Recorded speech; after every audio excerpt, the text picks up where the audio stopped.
É com muita alegria em nossos corações que nós estamos aqui nesta reunião virtual e pedimos aos benfeitores espirituais que nos orientem para que possamos ser fiéis. Claro que não há como a gente ser 100% fiel à doutrina de Jesus, mas dentro do limite, né, das nossas limitações, que nós possamos procurar transmitir com toda a fidelidade possível esses ensinamentos espíritas que são a chave para o entendimento dos ensinamentos de Jesus. Porque, afinal, Jesus é o nosso modelo, é o nosso guia, modelo, é guia, aliás, é guia e modelo para toda a humanidade. Mas para que nós possamos entender realmente esses ensinamentos de Jesus, nós precisamos de lançar mão deste Consolador prometido, que é o Espiritismo, que vem exatamente elucidar, explicar, à luz do entendimento, à luz da razão, os ensinamentos de Jesus. E claro, a gente entendendo à luz da razão, isso nos constrói uma fé inabalável, uma certeza, uma confiança de que está tudo certo. Aí nós estávamos, ao pensar, né, no que a gente ia falar, ao escolher esse tema, né, estava pensando, por que a gente está aqui nesse planeta com tanta gente, com tantas pessoas encarnadas aqui? Somos mais de 7 bilhões de habitantes. E se a gente pensar bem, o mundo em geral está numa corrida louca, todo mundo correndo para lá, para cá, claro que cada um querendo progredir, querendo tornar a sua vida melhor, mas a gente fica correndo, adquirindo isso, comprando aquilo, vendendo aquilo, é uma corrida louca, competição para aqui, para lá, mas afinal de contas, para quem que nós vivemos? Então isso começou a nos chamar a atenção, né? Esse questionamento. Para quem vivemos? Aí nós vamos lançar mão da doutrina espírita para nos esclarecer. E nós chegamos, em nossas leituras, no livro Fonte Viva, ditada pelo Espírito Emmanuel a Chico Xavier, e nos deparamos com a lição número 154, onde o Emmanuel, ele fala, ninguém vive para si. Olha só, ninguém vive para si, é o título dessa lição.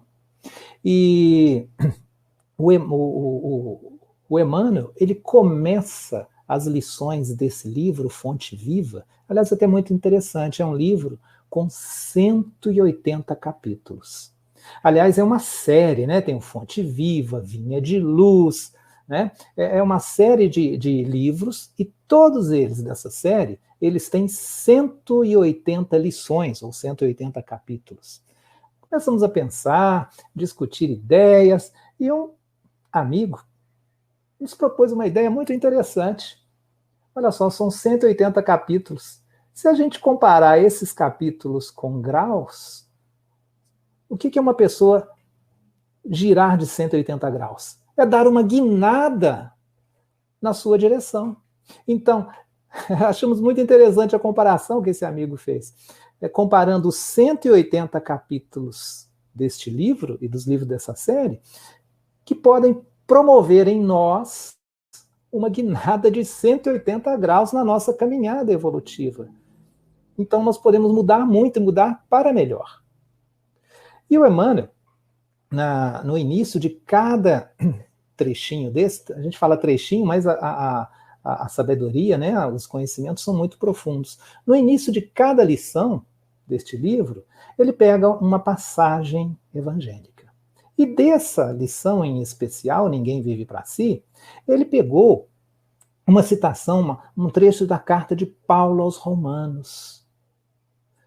Então, lá no início do livro, dessa lição do livro Fonte Viva, ele pegou essa citação, porque nenhum de nós vive para si, que é o título, né, dessa lição. Porque nenhum de nós vive para si. Quando Paulo escreveu isso para os romanos, Os cristãos, né, os trabalhadores cristãos daquela época, eles estavam com muitos problemas, havia muita divisão no movimento, havia muito egoísmo, cada um queria passar por cima do outro. Não, a minha ideia, o meu jeito de fazer as coisas que é o certo, o outro não. O meu é mais organizado, então o meu é que vai fazer. Então, havia muita divisão, muita briga. E Paulo escreveu para eles nessa situação esse alerta. Nenhum de nós vive para si. Por quê? Nós estamos num mundo com muitos outros habitantes. Se nós vivermos para nós, cada um viver para si, nós seremos grandes egoístas. Então, sejamos egoístas menores. O ideal é acabarmos com o egoísmo. Mas uma outra coisa nos chamou a atenção. Depois da palavra si, né, nenhum de nós vive para si, o Emmanuel colocou reticências, 3 pontinhos. E reticências dá a ideia para nós, nos transmite a mensagem de que a frase continua. Aí nós fomos lá na carta de Paulo aos Romanos. E lá Paulo falou mais coisa. Ele falou, porque nenhum de nós vive para si e nenhum morre para si. Então, nesse trecho da carta de Paulo, ele completou, e nenhum de nós morre para si. Aí nós vemos uma dualidade. Nós vemos uma realidade, porque nenhum de nós vive para si. Uma realidade do mundo material enquanto nós estamos encarnados. E depois, e nenhum de nós morre para si. É a continuação da vida depois da vida do corpo físico. Então, depois que o corpo morre, a vida continua. Nenhum morre para si. Então, Paulo, nesse trechinho, ele estava mostrando que nós temos atividades no mundo material e temos atividade no mundo espiritual. E a doutrina espírita vem nos falar que nós somos espíritos. O espírito é o ser inteligente da criação. Né? São os seres inteligentes da criação, povoam o universo fora do mundo material. Então nós, em essência, nós somos espíritos, não pertencemos à matéria. Nós estamos temporariamente ligados a um corpo de carne, mas este mundo material não é o nosso mundo principal. O mundo principal nosso é o mundo espiritual, aquele que já existia antes do nosso mundo material existir. Antes do planeta Terra se formar, o nosso mundo espiritual já existia.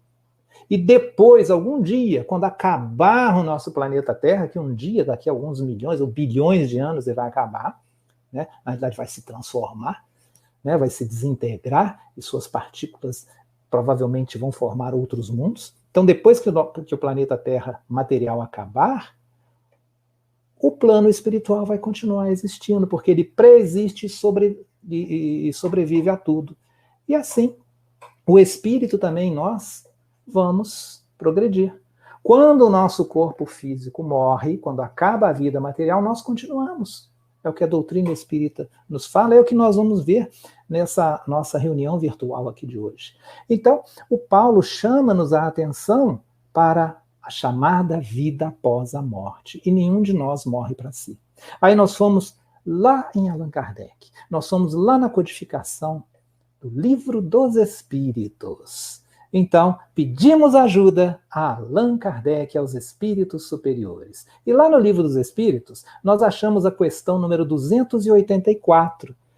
Então, nós já sabemos que depois que a gente morrer, que o nosso corpo físico morrer, a gente vai continuar a nossa vida no plano espiritual. E a questão 284, Kardec faz uma pergunta aos benfeitores espirituais. Como podem os espíritos, não tendo corpo, comprovar as suas individualidades e distinguir-se dos outros seres espirituais que os rodeiam? Olha que interessante. Então, depois que a gente morre, que o corpo físico morre, nós passamos para o plano espiritual. Mas aí a gente não vai ter mais o corpo físico. Então, como é que eu vou saber que um outro espírito é fulano, o outro é beltrano, o outro é cicrano, e assim por diante? Como é que eu vou distinguir um do outro se o espírito não tem corpo? E os espíritos respondem. Eles comprovam as suas individualidades pelo perispírito. que os tornas distinguíveis uns dos outros, como faz o corpo entre os homens. Opa, então surgiu uma palavra meio diferente aí para nós. Perispírito. Então essa palavra que foi o Allan Kardec que criou essa palavra para transmitir esse significado, o perispírito é o corpo do espírito. Acabou o nosso corpo físico, o espírito passa para o plano espiritual, mas ele existe um corpo espiritual que nós encarnados, nós não conseguimos ver, porque esse corpo é muito etéreo, é muito sutil, ele escapa das nossas percepções visuais. O mundo espiritual, ele escapa da nossa visão material, escapa da nossa audição, do nosso tato. Algumas pessoas conseguem ver, outras conseguem ouvir, outras conseguem perceber de alguma maneira. São as pessoas que a gente chama de médium, as pessoas que têm... Na verdade, médiums todos nós somos. Mas quando a gente fala a palavra médium, é aquela pessoa que tem essa sensibilidade um pouco mais aflorada. Então, se houver algum médium mais ostensivo aqui entre nós, ele vai ver que existem espíritos desencarnados próximos a gente. E eles estão por toda parte.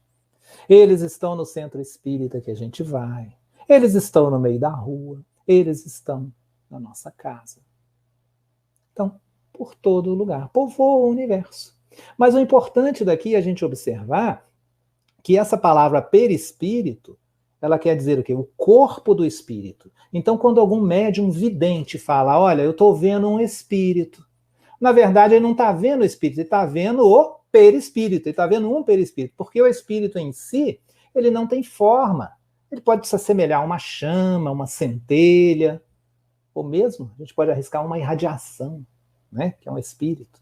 Não tem forma, a gente não tem como a gente definir uma forma, não é definido. Então precisa de um corpo espiritual, que Kardec chamou de perispírito, que dá forma ao espírito. Via de regra, quando o nosso corpo físico morre, a gente passa para o plano espiritual e a forma do nosso corpo espiritual vai ser a mesma do nosso corpo material. Na verdade, é o contrário. É o nosso corpo material que reflete a forma do nosso corpo espiritual. Porque o plano espiritual, ele veio primeiro que o plano material. Então é de lá para cá. É o meu perispírito, o meu corpo espiritual que modela esse corpo que eu tenho aqui agora. Então nada mais natural do que quando a gente morrer, a nossa aparência no plano espiritual, como espírito já desencarnado, deve ser a mesma de quando a gente estava encarnado, né? Nos últimos instantes da reencarnação, né? Na época da desencarnação. Via de regra. Depois a gente vai explicar por quê, que nem sempre isso acontece também, mas normalmente é assim. Então é importante para nós saber que o espírito tem um corpo espiritual chamado perispírito. Aliás, um dia, uma ocasião, uma pessoa falou, eu não entendi muito bem esse negócio de esperar espírito. Quer dizer que a gente tem que esperar espírito? Um orador falou sobre o perispírito. Aí ele falou, mas não tem que esperar espírito. Mas não tem, não, mas você não falou perispírito. Não, não é pera-espírito, é perispírito. Então o nome é um pouquinho diferente, né? Então nós precisamos acostumar com essa nomenclatura. Mas isso quer dizer o corpo do espírito. Mas Kardec continua nas suas indagações. Ele pergunta logo a seguir: os espíritos se reconhecem por terem coabitado a Terra? O filho reconhece o pai? O amigo reconhece o seu amigo? Então, quando a gente morrer, né, quando a gente desencarnar, a gente vai para o plano espiritual, será que a gente vai conhecer aqueles que nos antecederam? Será que eu vou conhecer o meu avô, o meu pai, o meu colega que desencarnou antes de mim? Será que eu consigo reconhecê-los? Os espíritos falam que, claro que sim, né? Perfeitamente. E assim é de geração em geração. Então esse é um estado normal. Quando a gente passar para o plano espiritual, nós podemos reconhecer as pessoas com as quais nós convivemos aqui na Terra. Ninguém está sozinho. Mas Kardec continua perguntando e vai esmiuçar um pouco mais. Ele pergunta: mas então como é que aqueles que se conheceram na Terra Se reconhecem no mundo dos espíritos, mas como é que pode ser isso? Como? Antes de responder isso, olha só. Como é que aqueles que se conheceram aqui na Terra se reconhecem no mundo dos espíritos? Provavelmente, Allan Kardec estava pensando, ora, aquele meu amigo que desencarnou 30 anos antes de mim, ou então aquela pessoa que eu conhecia quando eu era jovem, criança, ele era criança também, sei lá, ou ele era jovem, tinha lá, sei lá, seus poucos anos de idade, né, ainda na época da juventude, ele desencarna, vai para o plano espiritual, aí eu fico até os meus 80, 90 anos, aí eu desencarno velhinho. Como é que eu vou conhecer aquele que desencarnou uns 50, 60 anos antes de mim? Será que ele vai ter aquela aparência que ele tinha quando ele desencarnou ou modificou? É uma coisa para a gente pensar, né? Vamos analisar a gente. Será que o nosso corpo, esse nosso corpo, o nosso rosto, o corpo em geral, o nosso corpo físico, será que ele se modifica? A gente não precisa nem pensar muito, é claro que se modifica. Quando a gente fica muito tempo sem ver um conhecido, vários anos, está sujeito a gente reencontrá-lo na multidão e não conhecê-lo. Isso pelo menos já aconteceu comigo, né? Já encontrei algumas pessoas falando, Aramis, quanto tempo que eu não te vejo, eu mudei, agora eu estou passando por aqui de novo depois de tantos anos. Eu estou, quem é essa pessoa? Eu sou o fulano. Ah, é o fulano, realmente é. Então, a gente perde a aparência, o corpo se modifica. Se o nosso corpo se modifica, a ponto até da gente não conhecer algumas pessoas, não é por falta de memória, não, porque se modifica mesmo. Pode ser por falta de memória, mas fora isso, em alguns casos, o nosso corpo físico se modifica tanto que a gente não reconhece amigos quando a gente fica de muita longa data sem reencontrá-los, né? Ou então, às vezes a gente reconhece e fala, nossa, como é que você mudou?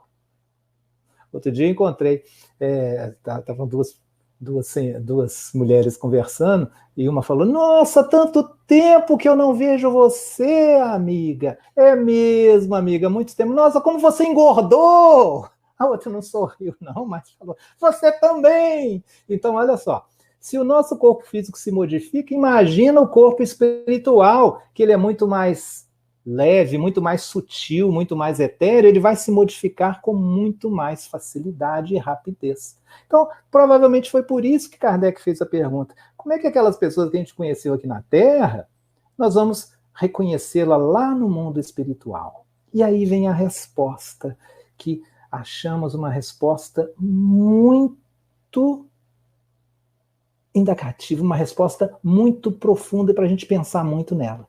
Como é que se reconhece? Aí a resposta. Os espíritos dizem, nós vemos a nossa vida passada e lemos nela como em um livro. Olha só, gente. Então, os espíritos, eles não vão nos conhecer somente pela aparência, não. Eles leem a nossa vida como se fosse num livro. Então, aquilo que eu fiz fica registrado numa espécie do livro.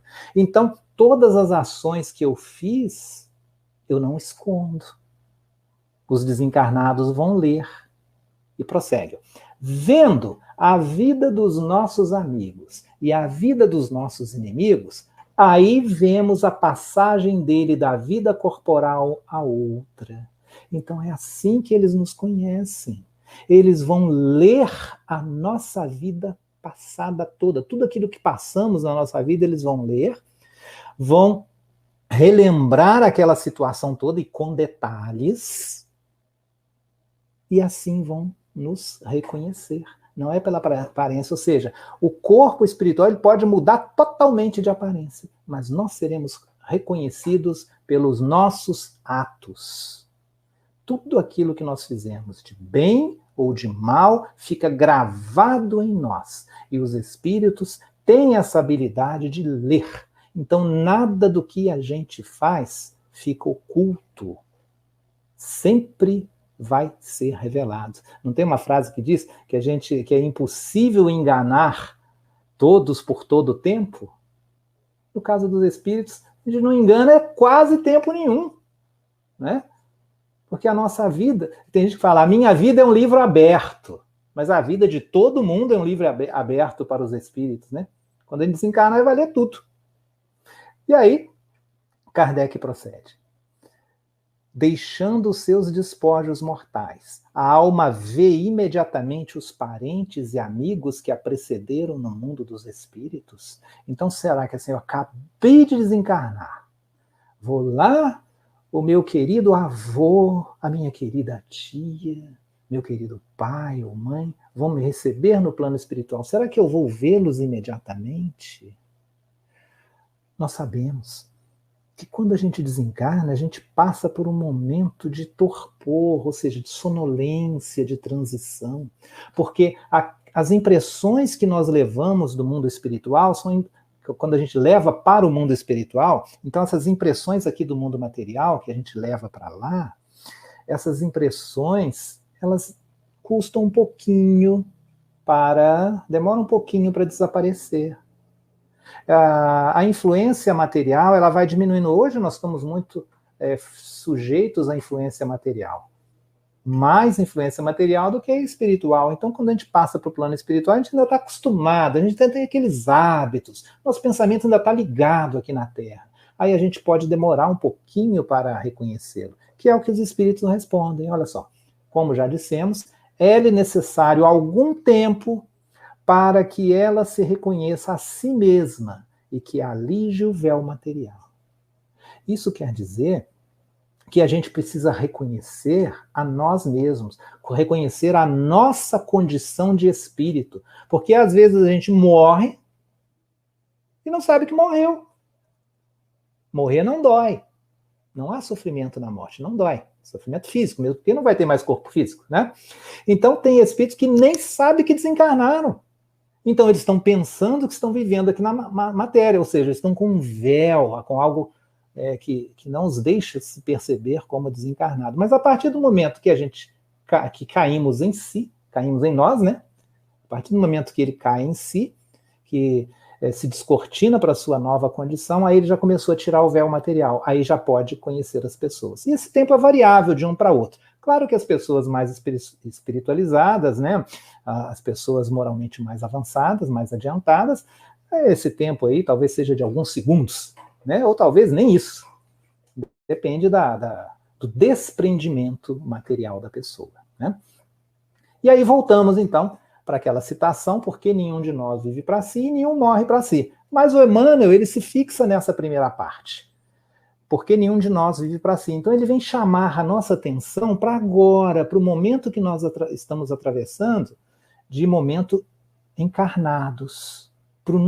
Para agora que nós estamos no mundo material. Porque a doutrina de Jesus, explicada pela doutrina espírita, ela não é para ser vivenciada só depois que a gente desencarnar, não. É para ser vivenciada agora. Nesse momento, agora que você está me ouvindo, agora que eu estou falando, agora. A hora é agora que a gente precisa vivenciar. Então, por isso que o Emmanuel está chamando a atenção, porque nenhum de nós vive para si. Então, vamos focar aqui nessa nossa vida encarnada.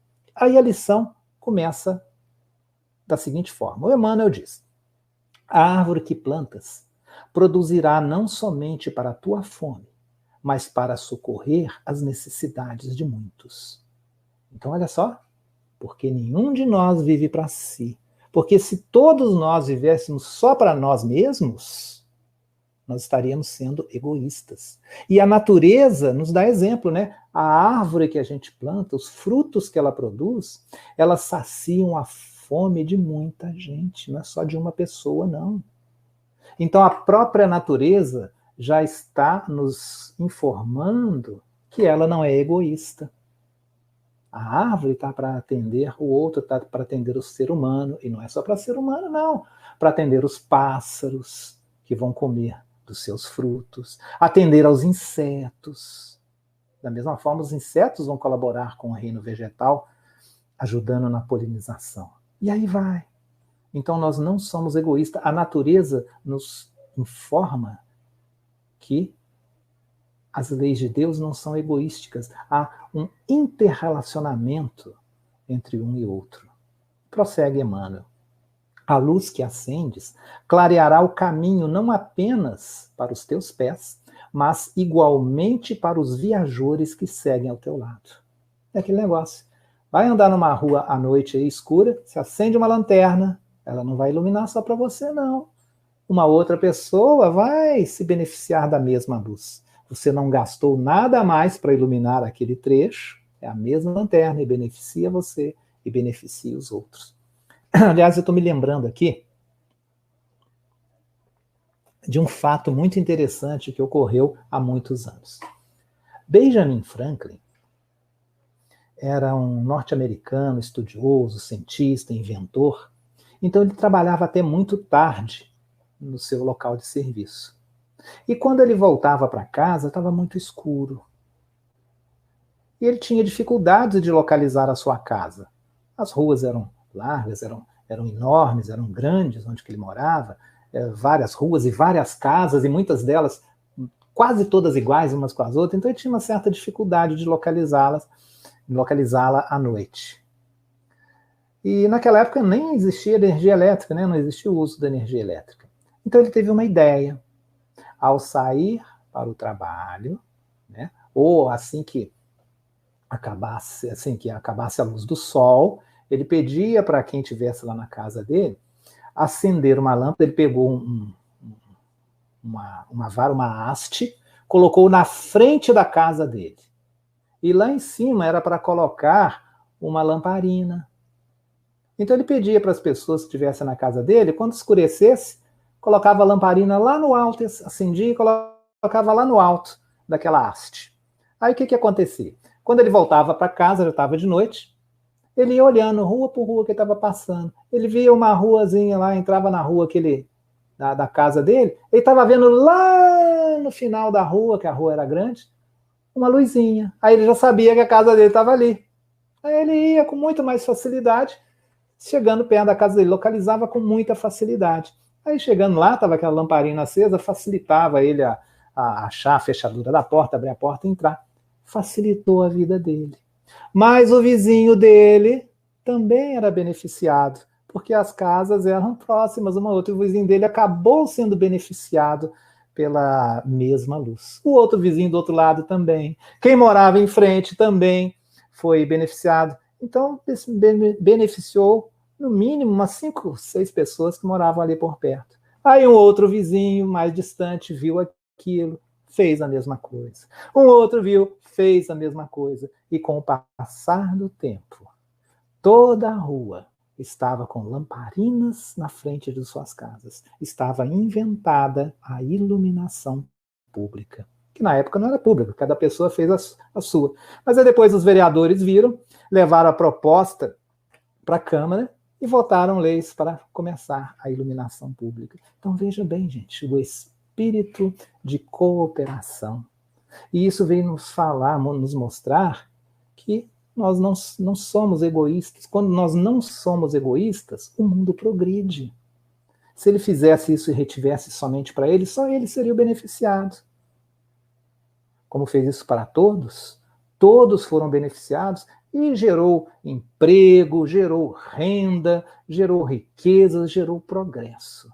Então veja bem como que é importante nós compartilharmos e não sermos egoístas. Mas prossegue o benfeitor Emmanuel. Assim como o fio de água influencia a terra por onde passa, as tuas decisões inspiram as decisões alheias. Gente, olha só que coisa importante. Um fio de água influencia a terra por onde passa. Isso quer dizer que nem o eremita está isolado, não.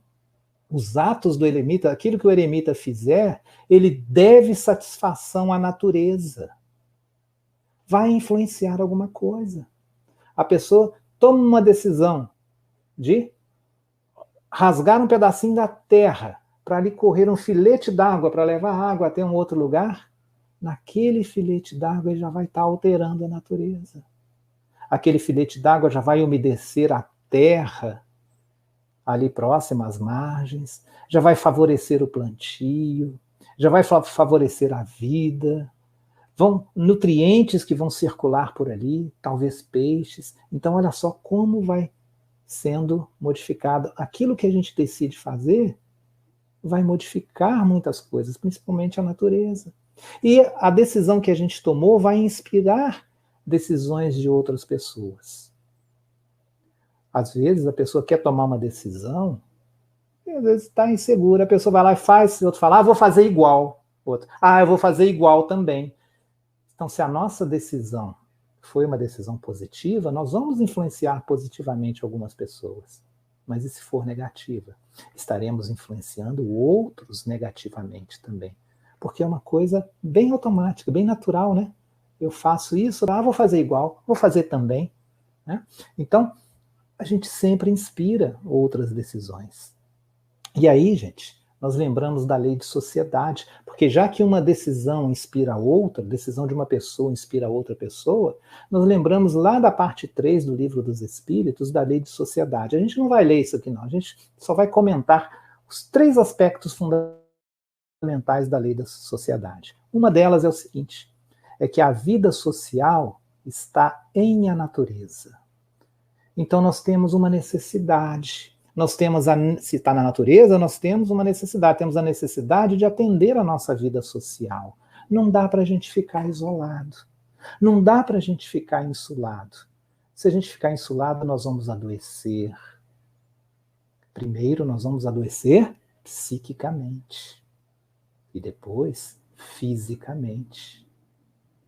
A gente tem a necessidade de conversar com o outro, tem a necessidade de ter o contato com o outro.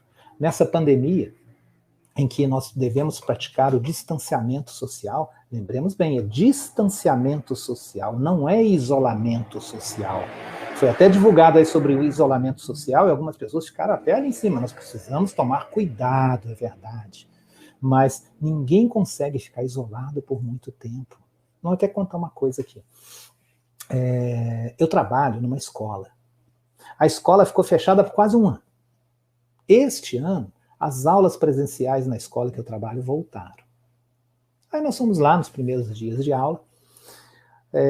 Um aluno estava fazendo a matrícula. E ele tem uma irmã que havia estudado comigo também. Aí eu perguntei, achei muito interessante, você está fazendo matrícula, animado a voltar? Sim, estou super animado. Eu estava me sentindo meio ruim com as aulas online. Eu vou querer participar das aulas presenciais. Eu perguntei, e a sua irmã? Ela já fez a matrícula também? Ele falou, não, ela não vai fazer a matrícula. Sabe o que aconteceu?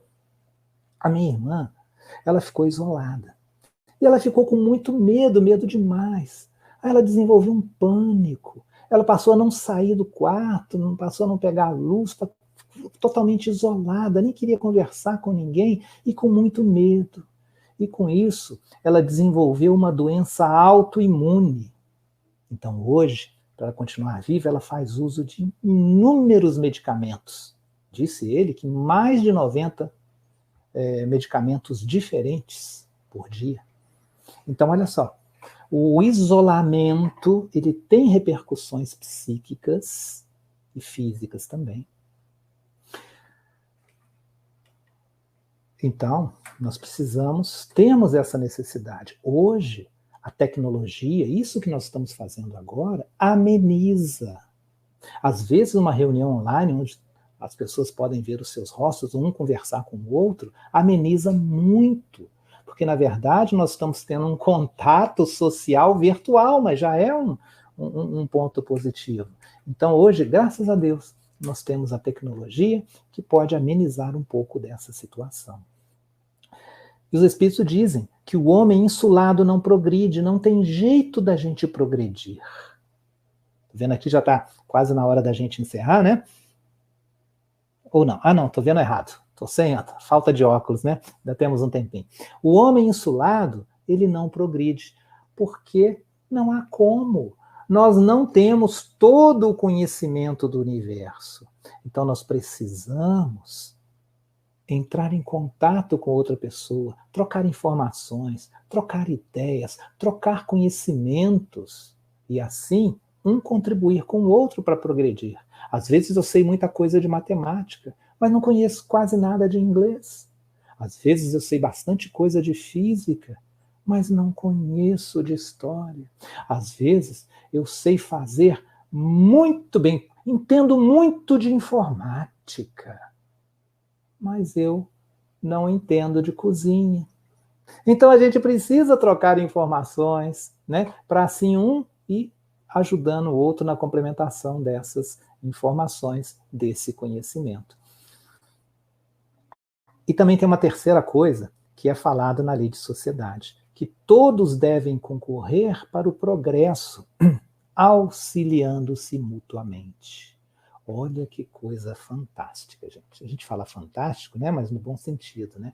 Olha que coisa ultra importante. É o nosso dever para concorrer para o progresso. Nós precisamos nos ajudar mutuamente, cada um fazendo a sua parte, evidentemente dentro dos seus limites, dentro de suas possibilidades, mas é para ajudar, não é para prejudicar. Porque quando a gente fica fazendo para prejudicar o outro, é um ato egoístico. Então nós precisamos ajudar. E hoje o nosso mundo, a educação que a gente recebe é uma educação egoística, porque todo o sistema do planeta ele está centralizado na competição. Nós somos adestrados, digamos assim, para competir. É sempre assim, é o primeiro aluno da sala. Eu preciso conquistar o primeiro lugar. Para passar num concurso tem que ser o primeiro lugar, segundo, etc, etc. Então, a gente vive nisso, na competição. Nós não somos educados para a cooperação. Então, esse é um esforço que nós precisamos fazer. E a doutrina espírita vem nos esclarecer. Porque, veja bem, aquele que tem somente a prática da competição, ele vai sendo induzido à luta, à guerra. E aquele que tem a prática da cooperação, esse é o grande progresso que pode ser proporcionado para o planeta, para toda a sociedade. É a lei de sociedade. Então, apresentada a lei de sociedade, voltemos ao livro Fonte Viva, onde Emmanuel continua. Milhares de olhos observam-te os passos, milhares de ouvidos escutam-te a voz, e milhares de corações recebem-te os estímulos para o bem ou para o mal. Lembra lá do Livro dos Espíritos? Os Espíritos eles nos conhecem porque leem toda a nossa vida que se passou. Então são aqueles olhos que vão ler toda a nossa vida, observar tudo o que a gente fez. E também tem os espíritos desencarnados que estão nos observando. Lembra que Paulo também falou? Há uma nuvem de testemunhas, se referindo a esses vários espíritos desencarnados que observam tudo o que a gente faz, o que a gente fala, o que a gente sente. Tudo, né? Não há como ocultar dos espíritos. E, via de regra, encarnado também.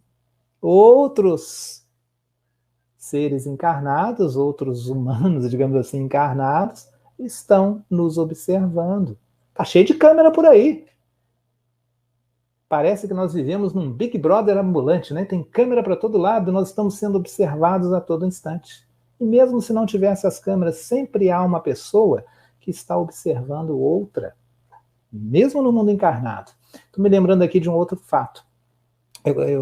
Como relatei, eu trabalho numa escola. Teve uma época, foi antes da pandemia, eu tinha que entrar na escola cedo, cedinho. E num dos dias, eu já estava em cima do horário, e eu vou a pé para a escola.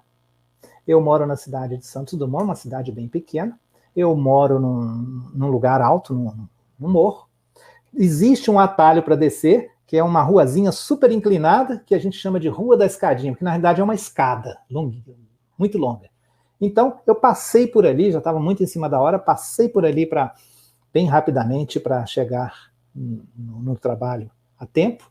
E aquela ruazinha ela vai sair num ponto de ônibus, onde eu atravesso a avenida principal da cidade, entro numa outra ruazinha e já está a escola ali no final da outra ruazinha. Então, rapidamente. Aí estou eu lá, cheguei próximo ao ponto de ônibus, era só atravessar a avenida ali. Isso era bem cedinho, estava tranquilo, não tinha movimento de carro praticamente, de ônibus, nada, nenhum movimento. pouquíssimas pessoas na rua, falavam, vou atravessar aqui, já está certo. Porém, havia uma faixa de pedestres a uns 60 ou 100 metros à minha esquerda. Aí eu pensei, não vou perder tempo, porque senão eu vou atravessar aqui, não tem nada aqui na rua, vou atravessar. Aí quando eu fui para atravessar rapidamente, ouvi uma voz. Mas não era a voz de espírito, não, era a voz da consciência. Aquela voz falando, Aramis, vai lá, atravessa na faixa. Aí eu me respondi, não, eu vou atravessar aqui mesmo, que eu estou atrasado, senão eu chego atrasado lá na escola. Aí fui. Quando eu vou tirar do pé do passeio e colocar na rua para atravessar, a voz de novo, Aramis, atravessa na faixa. É a voz da consciência me cobrando. Aí, por um motivo ou outro, eu resolvi, vou atravessar na faixa.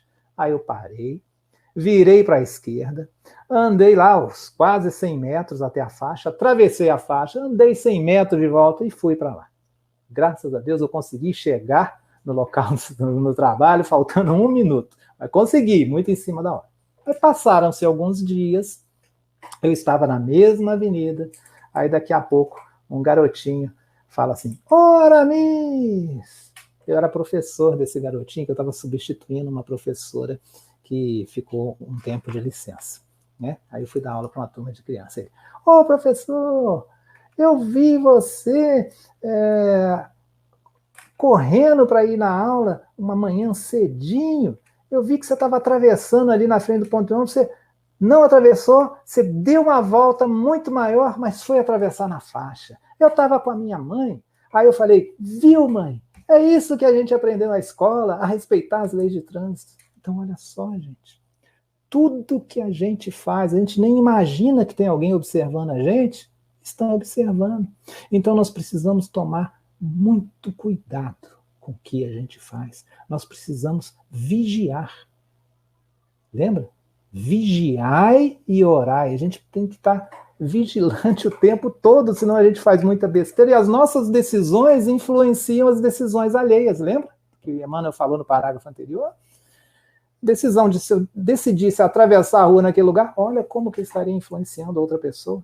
Né? Mas vamos lá em frente. E o Emmanuel continua. Ninguém vive para si, assevera-nos divina mensagem. Queiramos ou não, é da lei que nossa existência pertence às existências que nos rodeiam. Vivemos para nossos familiares, para nossos amigos, para nossos ideais. Então aqui o Emmanuel responde o tema desse nosso encontro virtual de hoje. Para quem vivemos?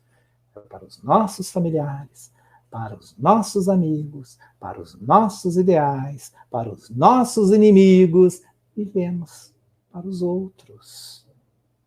Veja bem, mesmo num mundo tão material como o nosso, isso acontece. Imagina o seguinte, o professor. Qual que é o trabalho do professor? Ele vai ensinar. Vai ensinar para ele? Ele vai ensinar para o outro, para o aluno. Se não tiver aluno, o professor não trabalha. Então ele está atendendo à necessidade do outro. E com isso ele está adquirindo conhecimento, está progredindo também. Olha como é que a natureza é generosa. Nós vivemos para o outro, para atender às necessidades do outro. E com isso a gente cresce. O médico, ele está lá para aliviar a dor do outro. O médico está lá para proporcionar alívio para o seu paciente. O comerciante, que está lá vendendo o móvel, o seu refrigerador, o seu computador, o seu telefone celular, ele está ali vendendo aquilo para quê? Para atender às necessidades do outro. Então, mesmo no mundo materialista, a coisa é sempre em função do outro. E para nós espíritas, nós sabemos que além das necessidades materiais, nós precisamos prover as necessidades espirituais dos nossos semelhantes. Aliás, conforme está lá nas obras básicas, a nossa função, nosso dever é aliviar o sofrimento do nosso próximo. E continua Emmanuel. Ainda mesmo o usurário exclusivista, que se julga sem ninguém, está vivendo para o ouro ou para as utilidades que restituirá a outras vidas superiores ou inferiores, para as quais a morte lhe arrebatará o tesouro. Então, mesmo aquela pessoa mais egoísta, aquela pessoa, vamos supor, que constrói uma casa dos sonhos, do bom e do melhor, mas é só para ela, é só meu, eu não compartilho isso com ninguém, é direito meu porque eu trabalhei. Aí constrói tudo do bom e do melhor. Algum dia, ela vai morrer. E outra pessoa vai desfrutar daquilo. Então, veja bem, né? Nem a pessoa que é o mais exclusivista possível não consegue reter aquilo só para ele. Ainda tem mais. Acho que dá tempo de contar um caso rápido aqui, né? Está lá nas obras de André Luiz, onde uma pessoa estava querendo se casar com uma mulher para pegar toda a herança dela, aí a mãe da futura esposa adoece e ele quer que ela morra mais rápido para gerenciar toda a herança, e ele se abre com a mãe da menina, né? Quando ela estava no leito de morte, falando: agora que você vai embora, eu vou usar de tudo. E faz isso mesmo. Ela desencarna, ele assume o controle de tudo, ganha rios de dinheiro, aumenta o seu patrimônio. E o André Luiz, vendo aquilo lá do mundo espiritual, fala: mas que coisa, a gente não pode fazer nada, esse camarada está usurpando tudo daquela senhora, usurpou tudo dela enquanto ela estava doente, agora mais pegou todos os seus bens, ficou para ele. Ele se casou com a filha dela para isso. Aí os espíritos falam: não, está tudo certo, ele vai devolver. E vai devolver com juros para ela. Mas como? Ela já desencarnou? Não, mas ela vai reencarnar como filha dele. Então ela vai receber aquilo tudo de volta, e com juros, com patrimônio amplificado. Então, às vezes, na nossa visão, a pessoa está fazendo tudo isso. Claro que ela está se comprometendo com a lei, mas se é direito do espírito prosseguir com aquilo, ele retornará e prosseguirá. Né? Ninguém vai lhe tirar aquilo que ele tem direito. E para a gente ir para o encerramento, né? Começar no encerramento, compreendendo semelhante realidade, observa o teu próprio caminho. Sentindo, pensas. Pensando, realizas. E tudo aquilo que constitui tuas obras, através das intenções, através das palavras e através dos atos, olha só, intenção, palavra e ato, tudo conta. Então isso representará influência de tua alma, auxiliando-te à libertação para a glória da luz, ou agravando-te o cativeiro para o sofrimento das sombras. Então, mais uma vez, vigiemos os nossos pensamentos, vigiemos as nossas intenções, vamos vigiar aquilo que a gente fala e vamos vigiar os nossos atos. Então, tudo isso, olha a sequência. Porque para eu agir, antes eu falo, antes de eu falar eu penso. Então, vigiemos até as nossas intenções, que as nossas intenções possam ser vigiadas, as nossas palavras e principalmente os nossos atos, para assim nos libertarmos do cativeiro do egoísmo e nos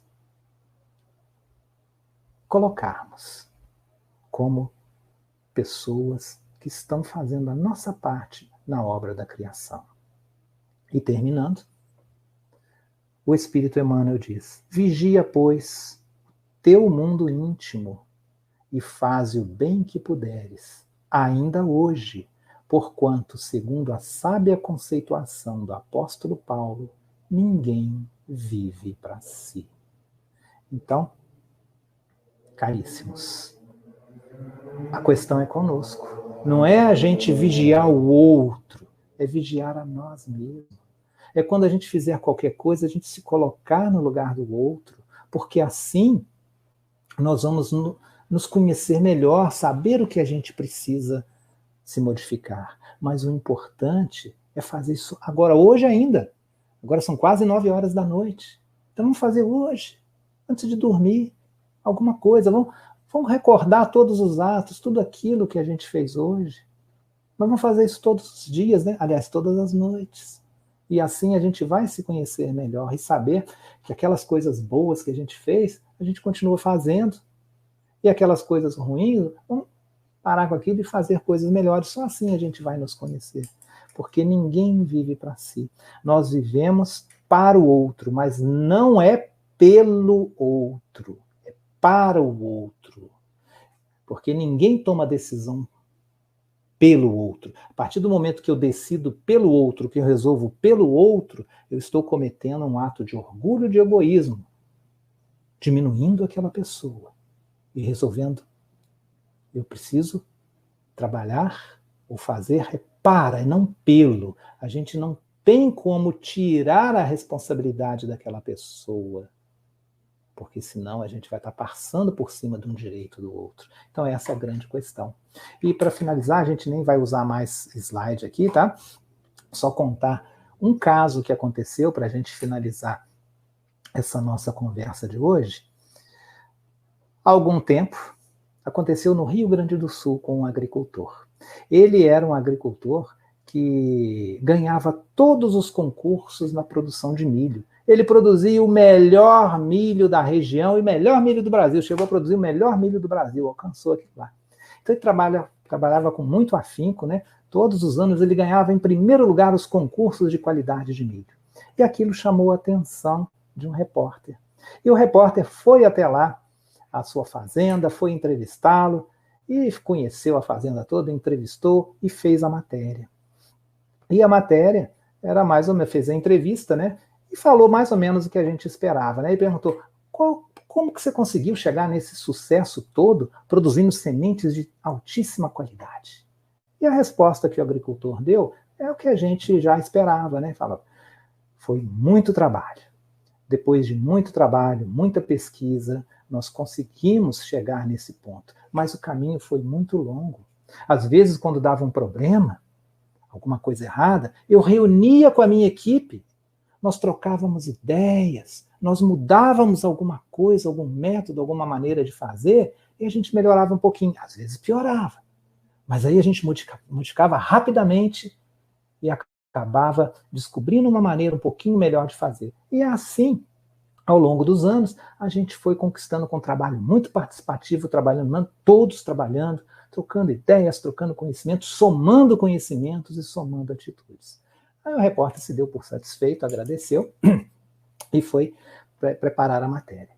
Aí o agricultor disse, mas faltou eu dizer uma coisa para você, que é o que eu considero mais importante. Aí o repórter, mas o que é mais importante do que isso? Então fala aí para mim. Aí ele falou, o que eu considero mais importante é que, além de tudo isso que eu relatei para você, eu pego as minhas melhores sementes e compartilho com os meus vizinhos. Isso que eu acho que foi o fundamental para o sucesso da minha produção. Aí o repórter falou, uai, o repórter era mineiro, né? Ele falou, uai, mas você compartilha as suas melhores sementes com seus vizinhos, aí eles vão poder ter semente boa, vão ter um produto muito bom, igual ao seu, e quem sabe você vai perder esses primeiros prêmios e tudo. Aí ele falou, olha, quando eu compartilho as minhas melhores sementes com os meus vizinhos, eles produzem um bom milho, um milho de excelente qualidade. Aí, aquele milho vai chegando a determinada idade, depois de um certo tempo, vem o vento, passa ali, sopra naqueles milhos dos meus vizinhos e vem trazendo um pólen de muito grande qualidade para a minha plantação. Então, os meus milhos são fertilizados com pólens de altíssima qualidade, que proporcionam uma qualidade melhor ainda. Se eu distribuísse as piores sementes, eu receberia de volta pólen de baixa qualidade, não teria uma produção tão boa. Então é isso, caros irmãos. A vida nos ensina que compartilhar é cooperar. Cooperar é evoluir.